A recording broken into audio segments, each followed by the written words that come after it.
alors je dirais que c'est peut-être écrit un peu petit, en comité d'agglomération, il y a 4 compétences obligatoires et 3 compétences dites optionnelles. C'est le jargon, hein, elles n'ont rien d'optionnel, c'est juste que vous sélectionnez celles que vous retenez, pour passer en comité d'agglomération. Ce qu'on constate en comparant vos statuts avec donc les règles du jeu telles qu'elles sont fixées par le Code général des collectivités territoriales, c'est que vous avez déjà une majeure partie des compétences en la matière.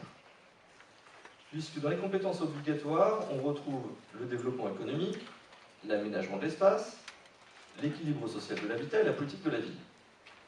En réalité, le développement économique, c'est une compétence que la communauté exerce déjà. L'aménagement de l'espace, vous l'avez déjà, mais je reviendrai dessus, par contre, il y a quand même quelque chose d'important à signaler. L'équilibre social de l'habitat, vous ne l'avez pas formulé tel quel, enfin, c'est pas exactement la même rédaction que vous avez dans vos statuts que celle du comité d'agglomération, mais vous l'avez déjà, puisque le gros de cette compétence, c'est notamment l'élaboration d'un PLH, programme d'habitat, que vous avez déjà. Donc la seule compétence au télécompte obligatoire qui manque, c'est la politique de la ville. Politique de la ville, ça consiste essentiellement à faire de la communauté une interlocutrice, en plus des communes, sur toute la politique de sécurité, je dirais essentiellement, prévention de la délinquance sur le territoire. Il ne s'agit pas de mettre forcément une police intercommunale ou quoi que ce soit, hein, pas du tout. C'est juste qu'on devient, c'est de donner à la communauté la qualité de partenaire avec l'État pour passer tout un ensemble de contrats pour organiser la sécurité sur le territoire. Et globalement,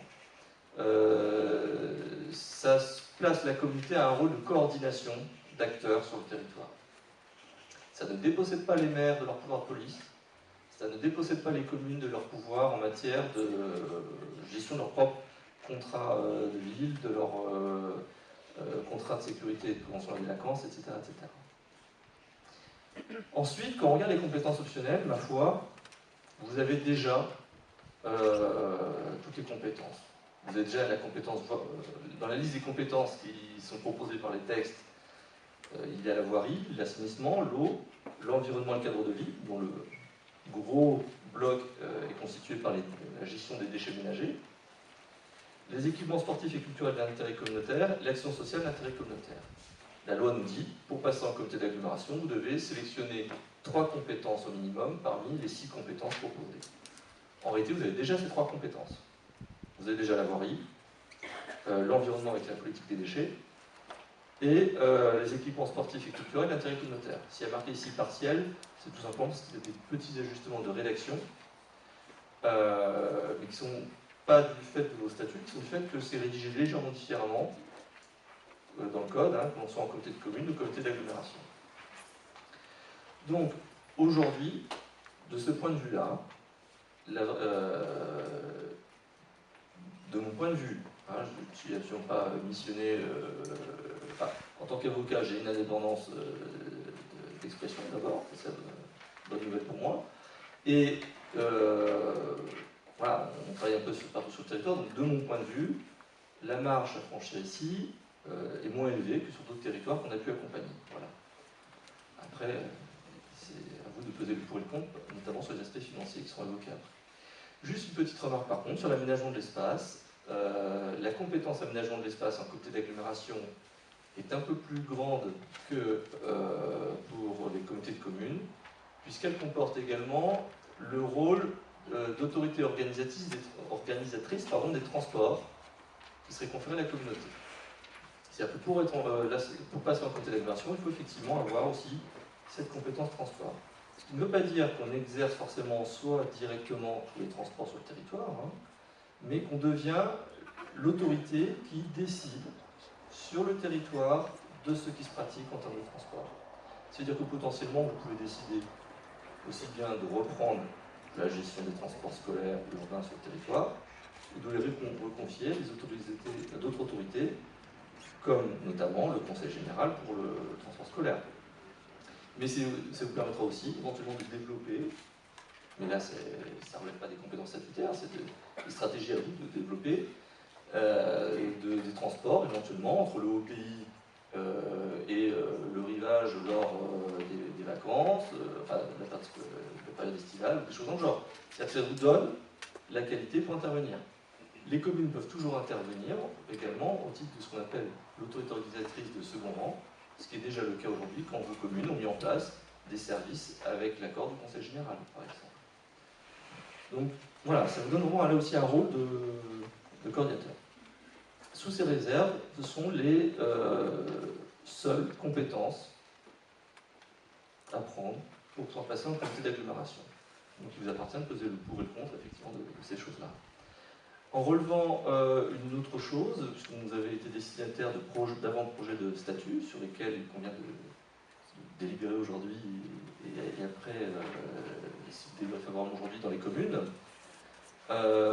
d'autres compétences qui sont le fruit des rencontres avec les communes, avec notamment la mise en place du projet Odyssea à l'échelle du territoire, en permettant en été d'accompagner la politique de promotion du territoire, promotion touristique, dans le cadre d'un plus vaste projet qui concerne l'ensemble du littoral. Et également, alors moi je l'appelle à tort l'école de la nature, c'est le nom. Ah, tant pis pour moi. Merci, voilà, le programme d'éducation à l'environnement, c'est l'émotion, qui effectivement est tout un programme de sensibilisation auprès du jeune public sur la mer, la nature, la forêt. Donc, qui est un projet qui a, lorsqu'on a rencontré l'ensemble des communes, qui est remonté, donc on a proposé de le mettre dans le projet de statut qui vous est proposé aujourd'hui. Voilà, donc ce qui nous conduit aujourd'hui, voilà, c'est si vous estimez qu'il y a l'intérêt à passer en comité d'agglomération, les statuts qui vous sont proposés proposent à la fois donc, de prendre la compétence d'autorité organisatrice des transports, la compétence politique de la ville.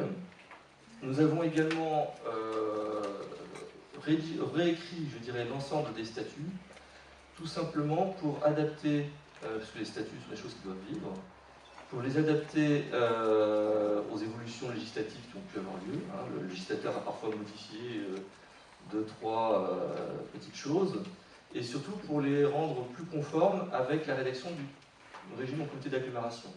C'est-à-dire que si vous prenez les zones d'activité économique, par exemple, on n'est pas sur des nouveaux transferts, mais on a réécrit légèrement la phrase pour qu'elle soit exactement conforme à celle qu'on a dans le code pour les comités d'agglomération. Mais le contenu, la voilure aujourd'hui de la compétence est inchangé en la matière. Les choses qui ont changé sont celles qui sont mises en exergue dans le projet de délibération dont vous avez connaissance. Et qui se résume donc à 12 points. Voilà, ça je peux passer dessus. Je vous propose juste d'évoquer maintenant avec Stratarial Finance les incidences financières de la transformation en comité d'agglomération. Et je reprendrai la main ensuite pour évoquer ensemble du coup le calendrier et puis évidemment répondre à vos questions.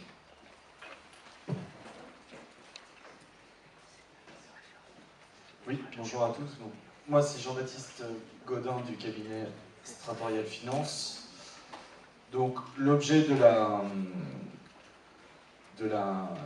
la présentation, en fait, c'est surtout de préciser finalement pourquoi il est utile pour la communauté de communes de passer en communauté d'agglomération, de préciser quels sont les impacts, donc, finalement en 3 dimensions du passage en communauté d'agglomération.